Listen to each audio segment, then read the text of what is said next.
തെങ്കാശിപ്പട്ടണം എന്ന ചിത്രത്തിലെ ഗാനവുമായാണ് ഐറിസ് ഇന്ന് ടോപ്പ് സിംഗർ വേദി. ആ എനർജിയും ആ ഒരു ഓളമൊക്കെ ഉണ്ടായിരുന്നുണ്ട് പാടിയതില് കേട്ടോ, ഉഗ്രനായിരുന്നു. അതൊക്കെ കലക്കി അടിപൊളിയായിരുന്നു.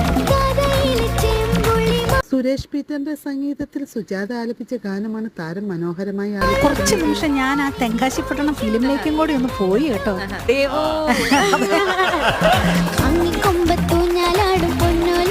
ഈ ലിറിക്സും അതിന്റെ ആവശ്യപ്പെടുന്ന ഫീലൊക്കെ കൊടുത്ത് ഇത്ര കുഞ്ഞിലെ ഇങ്ങനെ പാടാൻ പറ്റുമെന്ന് പറഞ്ഞു കഴിഞ്ഞാൽ.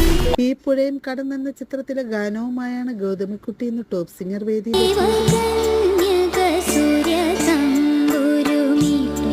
എല്ലാ കുട്ടികളും നല്ല ഇംപ്രൂവ് ചെയ്ത് വരികയാണ്.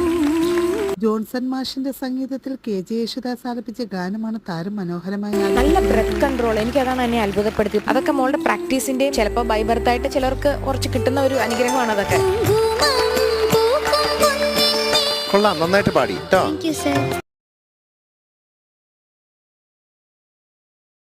മനോരഥം എന്ന ചിത്രത്തിൽ വാണിജ്യറാം ആലപിച്ച ഗാനവുമായാണ് സെബാമോൻ ഇന്ന് ടോപ്പ് സിംഗർ. ഒത്തിരി ഇഷ്ടമായി. ഉഗ്രനായിരുന്നു, നന്നായിട്ട് പാടി. ആ സ്വരമാധുരിയിൽ നമ്മളെല്ലാരും അലിഞ്ഞു ചേർന്ന് ഇല്ലാണ്ടായിപ്പോയി.